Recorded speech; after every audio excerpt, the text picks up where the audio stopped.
biyaya. No? Biyaya ng Diyos, biyayang sumasagana. Ito ang ating paksa sa nakaraang mga 2 mensahe, lalo na yung huling mensahe natin sa Efeso Kapitulo 2. Inyong maalala na sa aklat na ito, si Apostol Pablo, matagal siyang tumigil sa lugar ng Efeso, halos 3 taon siyang nangaral doon. At makikita natin na sa sulat na ito, gano'n na lang yung pagpapaalala niya sa mga biyaya na sana na kanilang tinanggap mula sa Diyos. At gano'n din sa kanilang mga tungkulin bilang mga binanal at bilang mga hinirang ng Diyos. Last time, nakita natin from verses 1 to 3, nakita natin patay sa kasalanan. Verses 4 to 7, nakita natin dahil na rin sa nature, sa attributes, sa kalikasan ng Diyos. He is a God of love, of mercy, of grace and kindness. Dahil sa mga katangiang ito, He made us alive, raised us up, seated us with Christ. Now, grabe, mga biyaya na ito bilang kaisa ni Kristo. Itutuloy natin ang ating pag-aaral, this time, verses 8 to 10. Bahagi ito ng mahabang paragraph na ito, verses 8 to 10. Tayo ngayon ng chapter 2, ng Ephesians 2, 8 to 10. Verse 8, pakinggan nyo ang aking pagbasa ng salita ng Panginoon Diyos. Sa biyaya, kayo'y naligtas sa pamamagitan ng pananampalataya. At ito'y hindi sa pamamagitan ng inyong sarili. Ito'y kaloob ng Diyos. Hindi sa pamamagitan ng mga gawa, upang ang sinuman ay huwag magmalaki, sapagkat tayo'y kanyang pinakamahusay na gawa na nilalang kay Kristo Jesus para sa mabubuting gawa na inihanda ng Diyos noong una pa upang siya nating lakaran. Manalangin muna tayo. Mga kapatid, commit natin muli ang pag-aaral na ito sa ating Panginoon Diyos. Pagpala namin Diyos, minsan pa po ang inyong salita nasa aming harapan at amin pong kinikilala na kami po ay nasa kadiliman sa aming mga sarili, mahina ang aming pangunawa. Kailangan po namin ang banal na Espiritu na siya magpaliwanag ng salitang ito na aming binasa para ipaalala sa amin na tunay nga sa biyaya lamang kami naligtas sa pamamagitan ng pananampalataya at ang kaligtasan ito ay para kami gumawa ng mabuti para sa inyong kaluwalhatian. Ito po ang aming mga dalangin sa pangalan po lamang ng aming Panginoong Jesus. Amen. 2 days ago, May 1. No? Alam natin, no? Pag May 1, ano ba ang meron? Well, holiday, no? At alam natin, every year ay holiday itong May 1. Subalit, alam ba ninyo kung saan nanggaling ang holiday na ito o ang pagdiriwang na ito every May 1? Ano ba ang tawag natin sa May 1? Labor Day. No? Alam nyo, ayon sa kasaysayan, nung May 1, 1886, almost 150 years ago, May 1 ay nag-strike etong mga laborers na ang pinakasentro ay sa Chicago, sa Amerika, bagamat marami ring bayan na nag-rally nung napagkasundo ang araw na yon. At alam nyo kung ano ang demand nila? Paikliin. No, may mga iba pang demands, pero ang isa dyan, paikliin ang oras ng pagtatrabaho from 10 hours a day to only 8 hours a day. So yun, doon pala nang galing, yung ating 8-hour work week.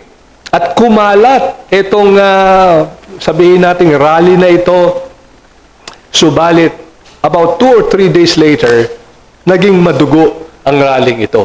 At marami ang namatay, hindi lang yung mga rallyista, pati pulis ay namatay dito sa pangyayaring ito. Subalit, naging isang makasaysayan, dahil ngayon may mga pinakipaglaban sila, Tapos may mga namatay pa sa hanay nila ng mga manggagawa. Kaya internationally, inadapt na ito ng mga bansa bilang pag-alala sa mga manggagawa sa isang bansa. Kaya tayo nagkaroon ng May 1. No? Pinapahalagahan natin kasi yung righteous o yung just labor, yung panggagawa ng isang manggagawa, pagkat mahalaga ito sa lipunan. Kung wala yung mga manggagawa, imagine nyo kung ano mangyayari, no, sa isang bansa. So napakahalaga. And rightly, we honor those who labor throughout the year, no, para mag-produce, para i-produce ang mga goods and services na kailangan natin. Subalit, pagdating sa larangan spiritual, medyo dito tayo nagkakaproblema. Bagamat napakahalaga nung paggawa, nung gawa natin, yung ating ambag sa lipunan as workers and laborers, nakakagulat. Pagdating sa kaligtasan, walang ambag ang sarili nating gawa. Kundi gaya ng ating pinag-aaralan, it's only by grace alone. Kaya dito maraming medyo, kumbaga, hindi makakambyo. Yung kaalaman sa mundo na yung gawa natin ang mahalaga, tapos bigla mong share ang magandang balita, walang kinalaman ang gawa mo kung gusto mong maligtas ka. Ha? Marami nagugulat. So mahalagang tingnan natin ang mga talatang ito na inunpack ni Pablo yung kumbaga itinanim ng buto sa verse 5. No, di ba sa verse 5 pa lang may parenthesis, by grace you have been saved. No, hindi muna natin masyadong tinakil 'yon, iniintay natin yung mensahe ngayon. So, yung verse 5, ito yung i-unpack ni Pablo dito sa verses 8 to 9 and of course kasama na yung 10. At ang mensahe na gusto nating makita ngayong umagang ito, since we are saved by grace, tayo mga mananampalataya na ligtas sa biyaya lang, let us thankfully serve Him by doing the good works He assigned to us. Dahil naligtas tayo sa biyaya, gawin natin yung mga thankfully, gawin natin yung mga mabubuting gawa na itinalaga o inassign ng Panginoon para sa atin. Ito yung gusto nating makita. So first of all, ating balikan at tripasuhin na rin, how are we saved? How are we saved? And why are we saved? No, paano tayo maliligtas o naligtas kung tayo mananampalataya na at bakit tayo niligtas ng Panginoon? Una sa lahat, tingnan natin, how are we saved? Anong ka ba ang daan ng kaligtasan? Paano ba naliligtas? Kayong mga taga-Efeso, o paano kayo naligtas? Verse 8, sabi ni Pablo, napakalinaw. For, di ba, yung mga naunang talata, dead in sin, made alive in Christ. For, verse by grace. Napakalinaw, ano? By grace, you have been saved through faith. Grabe, ano? Itong mga salitang ito, sabi nga sa mga kasabihan, it's worth its weight in gold. By grace, you have been saved through faith. No, grabing summary ng ating pananampalataya ito. So, salvation is by grace. Alam natin ang biyaya ng Diyos. God is a gracious God. So, yung pinagmula ng kaligtasan ay yung katangian mismo ng Diyos na gracious in nature. At pag sinabi nating biyaya, ibig sabihin, unmerited favor. Yan ang maikling definition ng biyaya. Di karapat-dapat, pero pinaburan. No, hindi dapat bigyan, binigyan. Ayun ang biyaya. At makikita natin, yung kaligtasan, bagamat di karapat-dapat, patay nga sa kasalanan, sumusunod sa passions of this, the flesh, the things of this world, the prince of the power of the air, there's no way that sinner will be attractive to God. Walang dahilan para maakit ang Diyos at magbigay biyaya. Kaya nga sa biyaya lang di karapat-dapat, but made alive in Christ, raise Him up, seated at the right hand of God with Christ. Why? Lahat ay galing sa Diyos. Siya'y may biyaya. Siya ang umibig una sa lahat while we were yet sinners, Christ died for us. For God so loved the world that He gave His only begotten Son. So, doon ang mula sa kanyang pagka-Diyos at dumaloy ang kanyang biyaya sa mga di karapat-dapat. Pero paano natin natanggap ito? No, kumbaga, sa ating karanasan, paano natin natanggap? Ay binigay din dyan ni Pablo. Kasi balik-aralan naman to, mga Kristiyano na to, mga taga-Efeso. For by grace, you have been saved through faith. Through faith. Napakahalaga nun, mga kapatid, ano? Hindi naman automatic na bigla na lang naliligtas tayo, no? Na parang biglang may kaboom. Uy, ligtas na siya. Pinanganak ng magmuli, no? Hindi naman ganoon. May ginagamit ang Diyos na instrumento. Yan ang tawag natin, instrument. Kasi marami nalilito. Kala ko ba by grace? Pero paano natin matatanggap? May instrumento. Eh, di ba yung faith na yan sabi naman ng iba, di ba yung faith na yan para na rin gawa yan? Eh, kasi, ikaw ang tumanggap nanampalataya ka. Well, ang analogy na pwede natin gamitin ay parang uhaw na uhaw ka, mamamatay ka na sa uhaw, kailangan mo ng tubig. Finally, nakakita ka ng gripo, binuksan mo yung gripo, at uminom ka sa tubig. So, ang tanong, sino ba yung tumanggal ng uhaw mo? Yung bang gripo na binuksan mo? O yung tubig na dumaloy sa gripo? Di ba, nawalan natin, ang mahalaga dyan yung tubig. Kahit may gripo ka at buksan mo ng buksan yan, kung wala naman tubig, ay hindi mapapawi ang iyong kauhawan.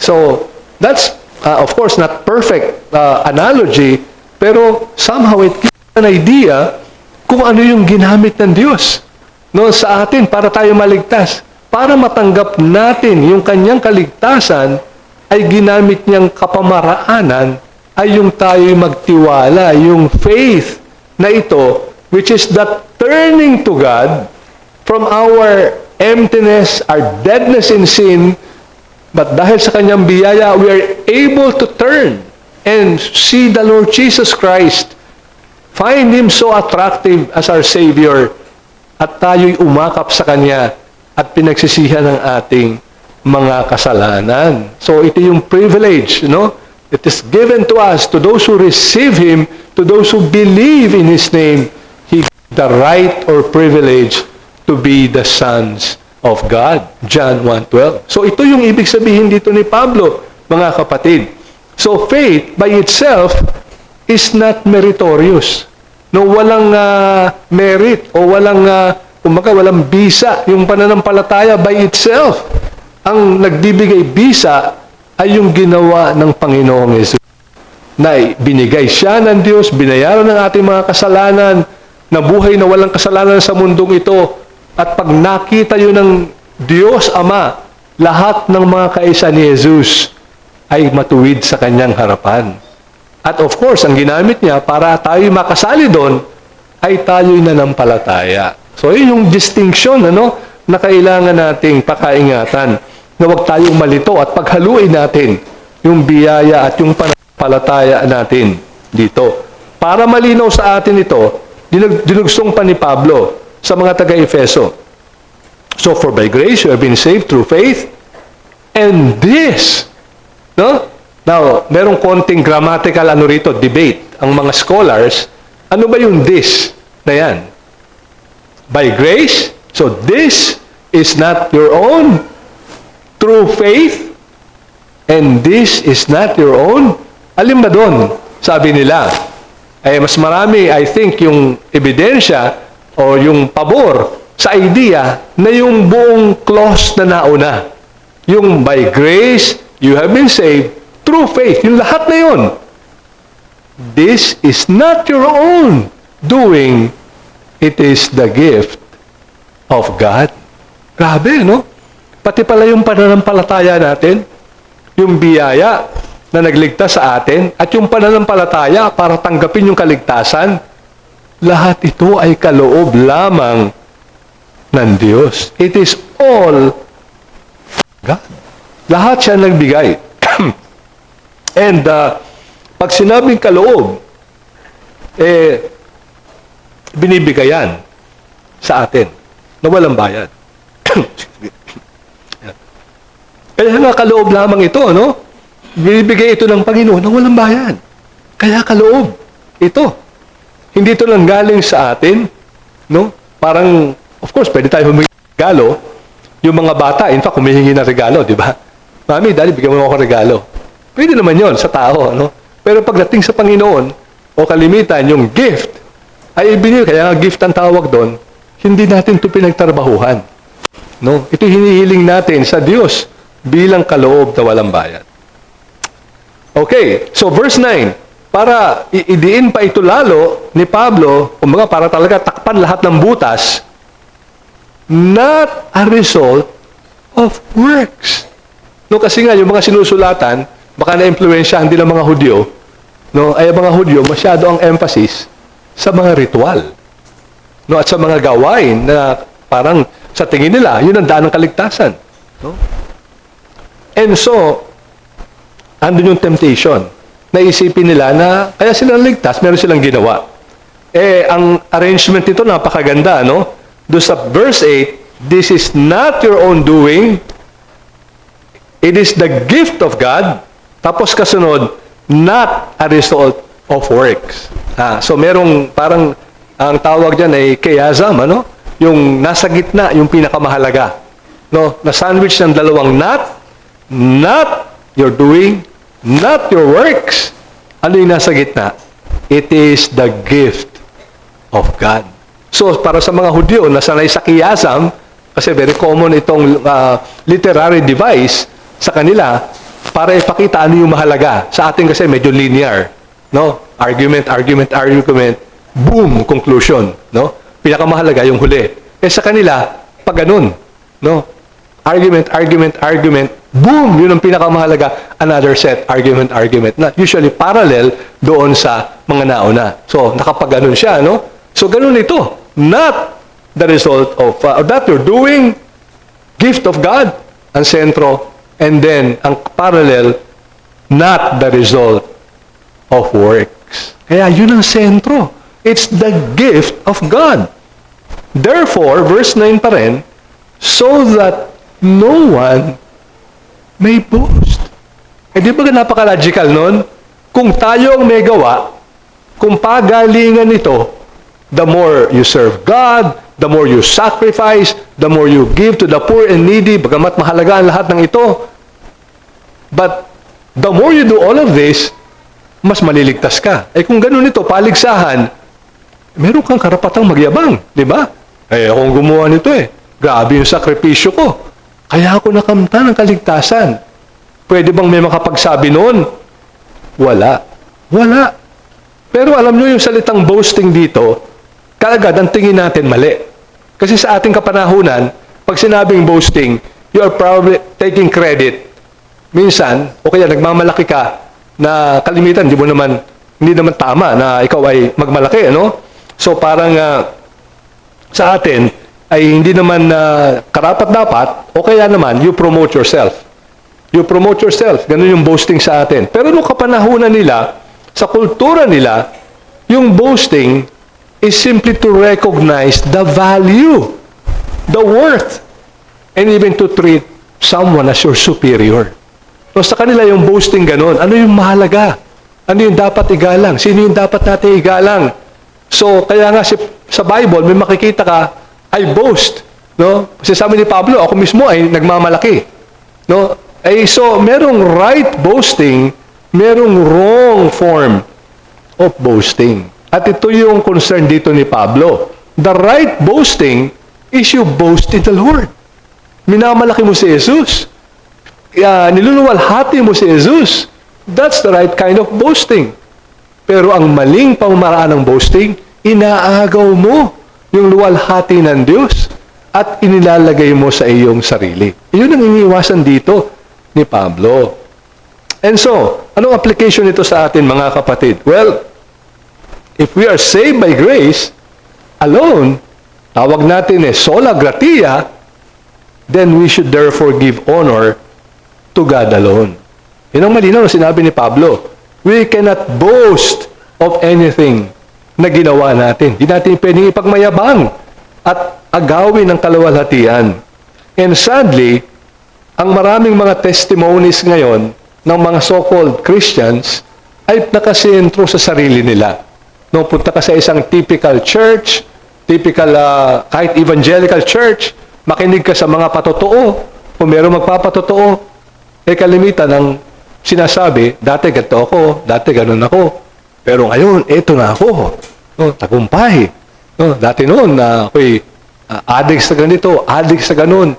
Pero ngayon, nung tinanggap ko na si Jesus, nagsikap ako, ginalingan ko, eto na yung nangyari sa akin. So sadly, nasisentro sa ano yung mga pinagagawa niya. At pagkatapos ng testimony, pag pinakinggan natin, humahanga tayo kanino? More of dun sa nagbigay ng testimony. Grabe, ang galing niya, Napanagumpay niya, lakas ng pananampalataya niya. Sana baligtad, di ba? Dapat sana ang ating pakiramdam, grabe ang Panginoong Diyos. Grabe ang biyaya ni Jesus. Yung kagaya ng taong yon, nabago niya ang buhay. Dapat ganun eh. Pero, ano nangyayari? Baligtad. Because, why? It's ingrained in our DNA, Labor Day.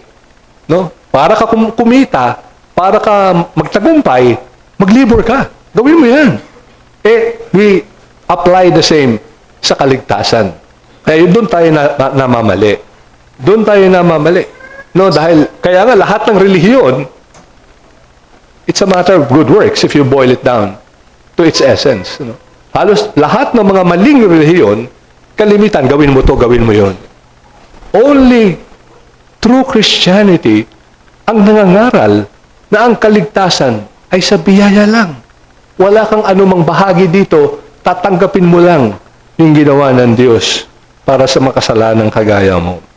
And that is one of the hardest thing to undo sa evangelism. Yung mga nagba-Bible study sa inyo rito, And praise God, ang dami nating Bible studies sa mga members natin na nagko-conduct ng mga Bible studies na to. Di ba ang isa sa pinakamahirap na ipaliwanag? Hindi sa iyo ang kaligtasan, sa Diyos lang. Tapos tatanungin mo ulit, paano tayo maliligtas? Ayun, gumawa ng mabuti, manalangin. Kapapaliwanag mo lang na wala tayong bahagi sa kaligtasan.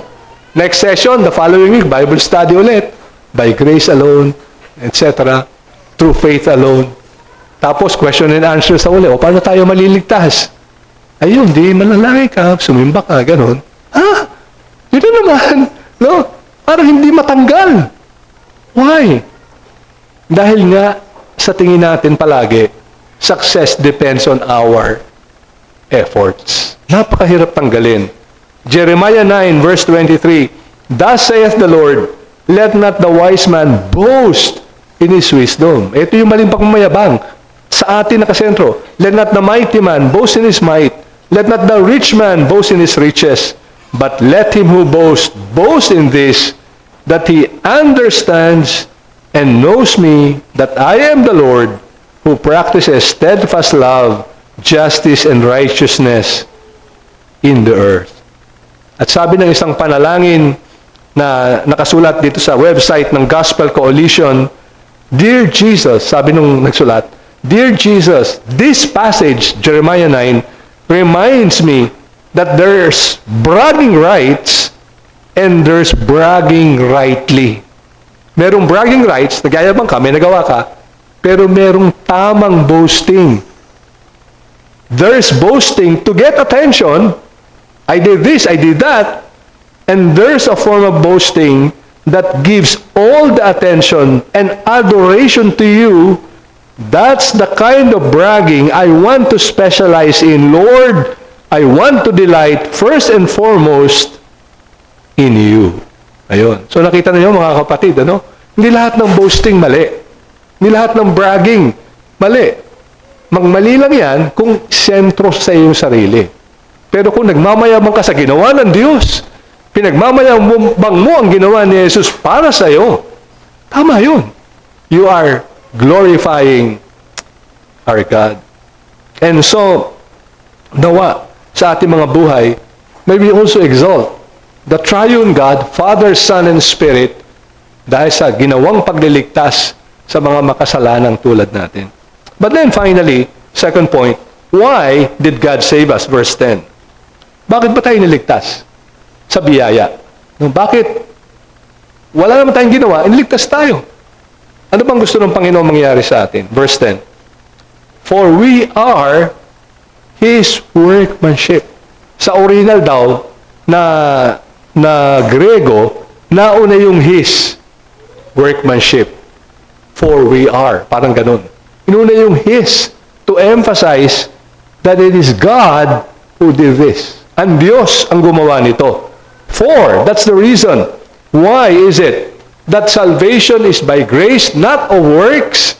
At bakit tayo naligtas? Sa biyaya, because we are His workmanship, pinakamahusay na gawa. Ang ganda ng Tagalog, no?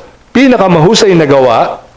Now, that word, workmanship, ay dito lang nabanggit sa Biblia at sa Roma 1:20, Romans 1:20.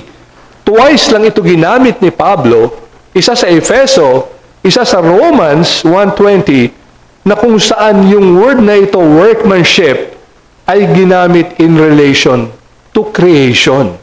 Yung nilalang, yung unang paglalang sa kalikasan, sa Romans. Dito naman, ginamit din sa another creation. Workmanship again, but this time, created in Christ Jesus. So, parang first creation, the natural world, including the humans, animals and humans. Second creation, the new creation, 2 Corinthians 5:17, spiritual creation, the new birth ng bawat mananampalataya. So tayo yan, no, kaligtasan natin to. Niligtas tayo ng Panginoon in Christ Jesus. Kaisa si Jesus, paulit-ulit na yan. Why? We are His workmanship, created in Christ Jesus for the purpose of good works. Eto na, dumating na yung good works. No? Di ba? Kasi dati, not of your doing, not the result of your works. Pero ngayon, ang ganda nung pagkaano talaga dito, hobby dito ni Pablo, ano? Ginawa ito lahat ng Diyos. Nilalang kayo, bagong nilalang, for good works, which God prepared beforehand. Dati nang inihanda, from eternity past, that we should walk. Naalala niyo yung walk? No? Verse 2, we walk according to the passions of this world, according to the prince of the power of the air, according to our own desires. Maling paglakad nung una. Tapos ngayon, we should walk in them. Now again, ang ganda ng literary device. Ang tawag naman dyan, inclusio. Yung merong sinimulan, tapos isinara. Parang merong, kumbaga, parenthesis, isang unit ito. Ito yung dating paglakad nyo. Ito na dapat yung paglakad ninyo ngayon. Good works. Good works. Ang dapat maging bunga ng kaligtasan ninyo, mga taga-Efeso, kung tunay kayo naligtas sa biyaya. Now, anong application sa atin ngayon, sa ating kapanahunan? Now, as saved, kung tunay kang niligtas ng Diyos, are you preoccupied with good works? Ayan. Yan ang tanong sa atin.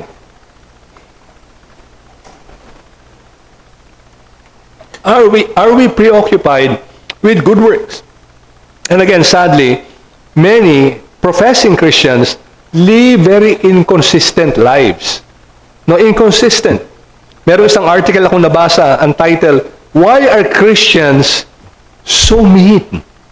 Bakit yung mga so-called Christians so mean? Para silang parang salbahe sa Tagalog. May mga nabanggit siyang dahilan. Number 10 reasons, sabi niya, or excuses na ginagamit nitong mga professing Christians. Una sa lahat, no one is perfect. No? They're so mean. Pero pag kinonfront mo sila, ano sasagutin nila? No one is perfect. Lahat tayo makasalanan . Ayun, yun ang excuse. Number 2, it's nothing personal. It's only business. Kinonfront mo siya, kapatid, yung mga practices mo, ano ba, sa business mo, sa opisina mo, nakikita ko parang ibang-iba ka pag Lunes hanggang Biyernes sa opisina, may malupit. Ang baka ang sagot sa atin, it's not personal, business lang to. No? Di ko pinipersonal ito. Ganyan talaga ang kalakaran dito. O kaya third, excuse, pag kinonfront natin ng isang Kristiyano sa bagay na to, judge not. Yan, paborito nila yan. Judge not. Umuhusgahan. No? Again, misapplication no sinabi ng Panginoon. No? Judge not. O kaya number 4, kinonfront natin, maaaring may mga practices hindi tama. It's not illegal. Hindi naman illegal to. Kahit na hindi makataruan o hindi makatao ng mga practices. And so napakahalaga nun, James, para sa atin, sulat ni Santiago, faith without works is dead. Is dead. Now, ano ibig sabihin ito? Well, gaya ng alam natin, it means basically that the result and fruit of true faith is good works. No? Kaya nga we are saved through faith, by grace, through faith alone, but that faith that saves is never alone. Attributed to, reformers, no? Like Martin Luther. Bagamat naligtas tayo sa pananampalataya, yung tunay na pananampalataya ay palagi may bunga. Hindi siya nag-iisa. Palagi siya may bunga. So, at sana itong ma-realize natin, mga kapatid, ano?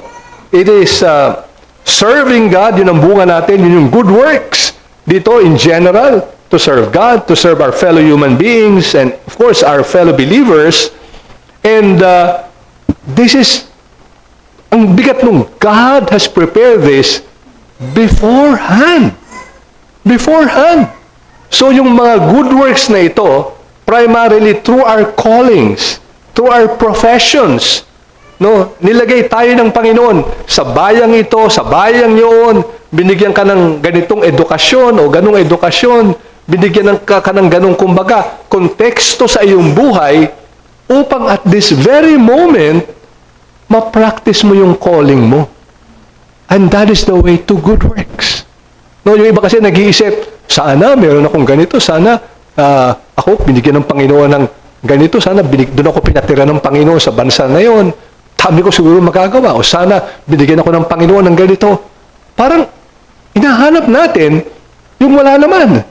Samantalang ang sabi rito, God prepared beforehand. Di ba napakalaking encouragement nun? Kung saan pala ako nilagay ng Panginoon ngayon, hindi to aksidente. I should labor. I should be content, and I should reflect His image dito sa pinaglagyan niya sa akin sa ngayon. At ito isang hamon sa atin, lalo na kung pagmisa nadi-discourage tayo, para nagiging discontented tayo. Bakit naman ako dito panilagay ng Panginoon? Bakit sana naman yung trabaho ko kagaya ng isang yun? Na, Kristiyano rin naman siya. Bakit yung trabaho niya mas okay kaysa akin? Minsan nagkakaroon tayo ng ganung mga complaining spirit, discontentment, even envy and jealousy. Brothers and sisters, read the verse. God has prepared beforehand. Now, hindi naman ibig sabihin, hindi ka na magsisikap, you will not try to, advance in your career or in your calling, kasama na yun doon, pero ang point natin, nilagay ka doon sa set of circumstances na yun to shine as light and be a salt in that part of the world. Sana itong makita natin. Sana makita natin, Lord, you have placed me here. This is my calling. And hindi ito parang ura-urada. It's from before eternity past. Beforehand. Kasama doon, di ba, chapter 1, pinag-aralan natin yung election, predestination of God. Tuwan-tuwa tayo doon. Pero kasama doon, kung saan tayo gagawa ng good works. Ano yung calling, ano yung circumstances of life na doon tayo tinatawag ng Panginoon. So sana, kapatid, kung meron akong kinakausap ngayon, pag minsan meron tayong discontentment, pag minsan meron tayong pagtataka, ba't kaya ako dito nilagay ng Panginoon?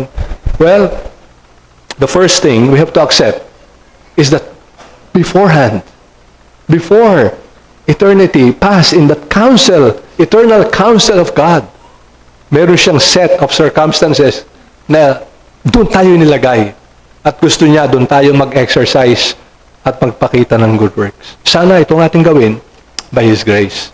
At kung meron naman tayong kausap dito, parang hindi pa nakakalapit sa Panginoong Jesus, hindi pa siya saved by grace through faith.